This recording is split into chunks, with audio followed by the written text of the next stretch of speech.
Welcome back, everybody, to Niners Now. I'm your host, Brady Grustas, at Grustas Brady on X. You can follow me there. And today, the rumors are flying. Sources are coming truly out of nowhere and dropping some big, potentially bombshell trade rumors.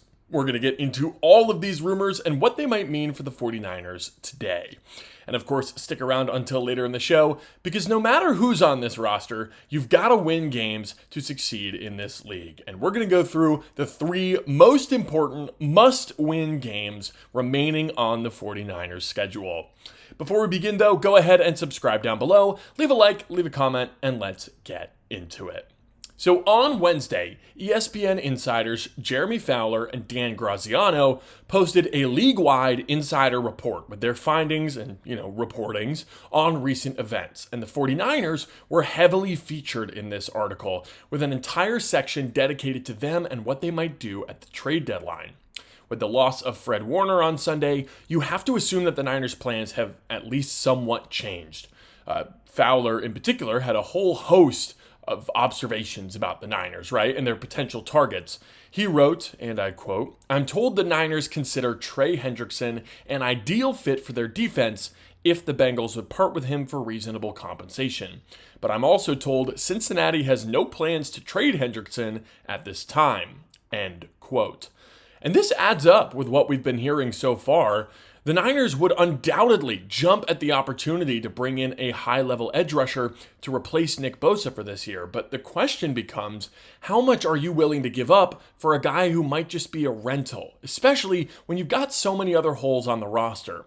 And if you're not giving up serious compensation, will the Bengals even entertain the idea? It's a developing situation. I think if the Bengals lose a lot more games, they would certainly consider it more. But if they start to win with Joe Flacco, then, I think it's probably a good chance that they just keep Hendrickson. However, Fowler did have an extensive list of names that he also believes the Niners will, quote, check on. And that includes Rashawn Gary from the Packers, Jalen Phillips from the Dolphins, Bradley Chubb, also from the Dolphins, Jermaine Johnson and Will McDonald from the Jets, and Arden Key from the Titans. These are all edge rushers, and most of these names are guys that we've identified on the show already as well. Phillips and Chubb from the Dolphins, very popular trade candidates league-wide. Johnson and McDonald from the Jets, they were each first-round picks made by Robert Saleh. Arden Key spent some productive time in San Francisco, but the new name here is Rashawn Gary. Gary's 28 years old, and he's on a fairly modest contract for a pass rusher, under $30 million per year for the next couple of seasons. But he's under contract for 2 more seasons, right? I think it's this one, and then he's got 2 more after that. And yeah, the Packers, they have Micah Parsons, but it just kind of seems odd for a Super Bowl contender to trade one of their better players at the deadline. Now, Fowler did bring this up in the article, saying, quote, if the Packers won't part with Gary, and I don't think they would, they have pass rusher Kingsley Enagbare, a former starter who's relegated to a reserve role in a contract year. Pass rusher could elicit the most movement on the trade market overall, and I suspect San Francisco will be involved to some extent, end quote. Now, Enagbare is a much more realistic name, in my opinion, than Rashawn Gary, for the reasons that Fowler laid out. He's a pretty good player, but he doesn't play a whole lot, thanks to the addition of Parsons. Now they've got Parsons, Rashawn Gary, Lucas Van Ness, then Kingsley Enagbare, and they've got the 4th-round rookie out of Texas, Barron Sorrell, who's been playing pretty well as well. So that definitely leaves Enagbare on the outs. The Niners have actually already been connected to Kingsley Enagbare. According to Easton Butler, in a report that was confirmed by SB Nation's Justin Mosqueda, the 49ers and Jaguars have both called Green Bay about Enagbare's availability. This would probably be a much cheaper move, in the range of a 5th-round pick, I would say, because he is also on the last year of his rookie contract. He is expiring this March. He's not going to fix the edge room single-handedly, right? He's not going to solve all the problems of this defense. But Enagbare would no doubt add another solid body, and he could earn a rotational role next year if the 49ers decide to re-sign him. So Enagbare, that's a pretty interesting name, and I think it's one of the more realistic ones out there. I'd say Enagbare and probably Arden Key are the 2 most realistic options at the deadline. Now, Fowler and Graziano also brought up in their article the possibility of adding a linebacker and a wide receiver.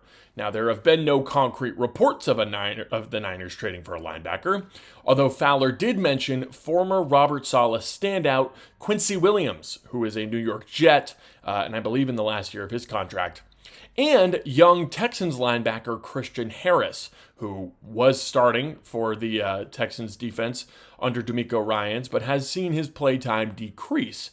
So, those are some names, but Matt Mayoko of the 49ers beat had a report the other day, that the Niners will be rolling with Tatum Bethune at Mike linebacker for the rest of the year.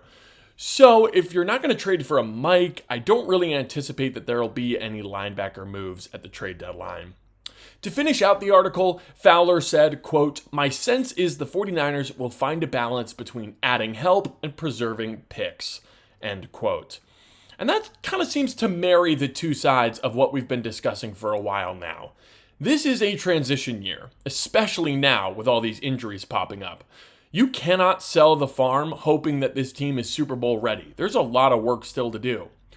But you don't want to sit on your hands and do nothing while the league is more wide open than it maybe ever has been, and your stars are getting older and more injured the longer and longer you wait.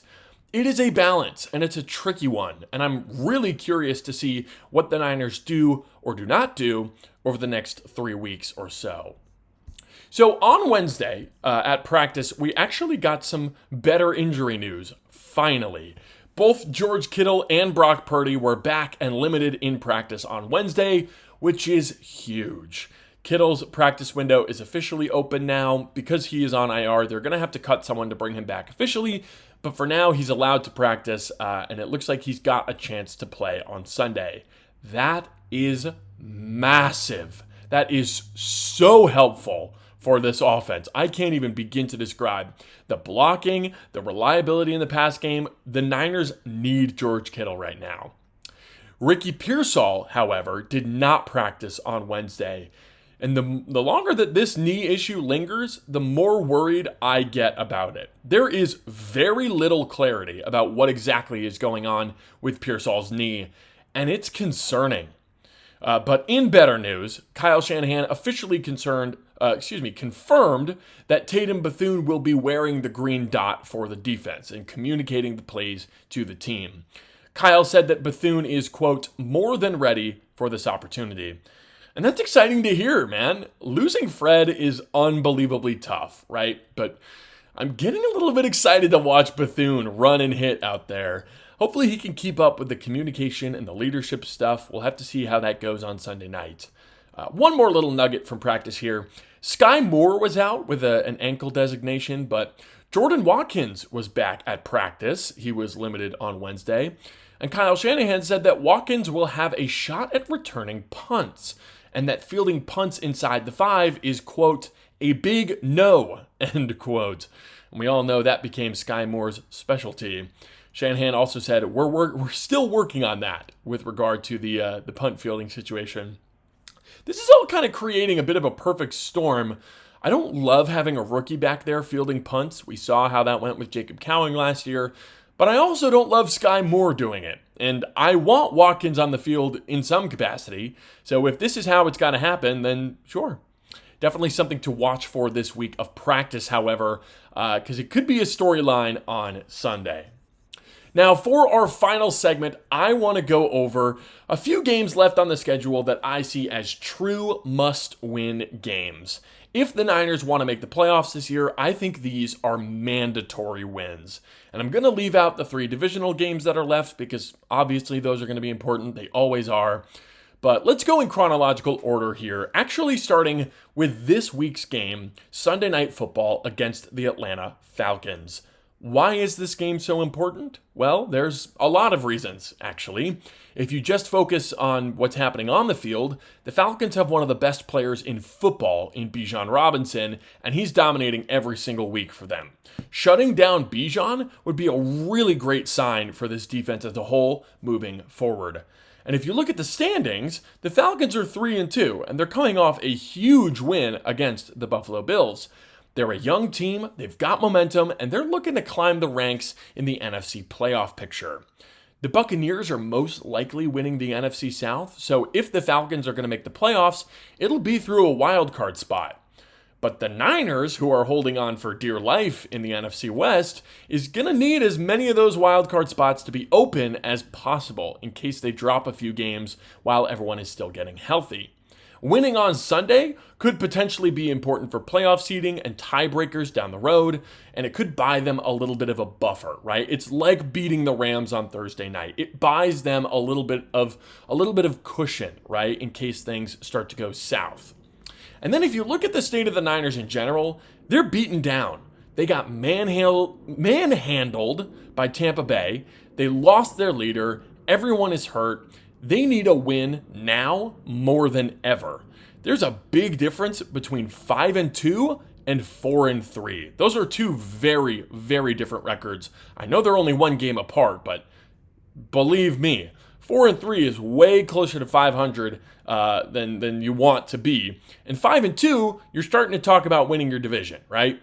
If the Niners are somehow able to snatch a win away from the Falcons, that would be a huge momentum shift, and it could really set them down a good path for the rest of the season.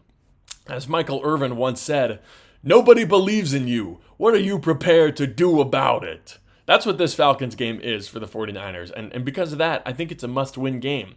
Also, you got to check out that clip of Michael Irvin. I believe he was on NFL Network when he said it about the Cowboys. He gets real fired up. Shout out to Michael Irvin.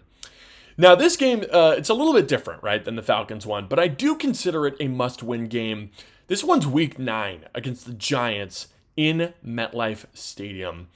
Now, I don't know that the Giants will be competing for playoffs or anything, but they did just upset the Eagles and they beat the Chargers, so you can't totally rule them out. This Giants team is scrappy, they're physical, and they've got one hell of a defense. Their young backfield, too, Jackson Dart, Cam Skattebo, it's one of the most fun rookie duos in the entire league. But this game is really a must-win because it's important to take care of business. That's important when you're fully healthy, and it's even more important when you're not. The Niners have to take advantage of the schedule here. They have to take care of the winnable games. The Giants game won't be easy, but it's certainly winnable. And on top of all of that, that's the last game before the trade deadline. You've got to be as competitive as you can and have as many wins as possible heading into that deadline, which is, of course, the unofficial halfway mark for the season. So that Giants game, it's definitely a must-win in my book. And one more game that I want to cover is the Panthers game in Week 12, another Sunday night game. This game's obviously a little later in the season, right? So it's not quite as urgent and as pressing as the Falcons or Giants games are. But I do think that this game is a must-win for San Francisco. The Panthers are scrappy. They overrode a couple of elite performances from Rico Dowdle and a pretty solid offensive line to a victory over the Cowboys last week. The Panthers are 3-3. Their season is still very much alive. Who knows what it'll look like by Week 12, but no matter how the season shakes out for Carolina, I think the Niners will have to get a win here to make the playoffs. If the Panthers revert back to like last season's level of play, then this game is going to be a lot like the Giants game that we just talked about. Scrappy, underdog team, talented young quarterback, and, players you've got a game plan around. But if they keep playing good ball and they end up 500 or over 500 by that point, then this game's a lot closer to the Falcons one, right? A potential legit challenger for a playoff spot and a team who could certainly at least affect the tiebreaker scenarios. Regardless of how it goes, the Niners have to get a win here, in my opinion. So that's my list. Falcons, Giants, and Panthers. Those are the games that I've got circled over the rest of the schedule. Which games do you think the 49ers have to win? Let me know down below what you think. Leave a comment, leave a like, and let me know if there's any topics that you'd like to see me cover. Thank you all for watching, and subscribe for 49ers videos 5 days a week. I'm Brady Grustas, at Grustas Brady on X. This has been Niners Now, and I'll see you tomorrow.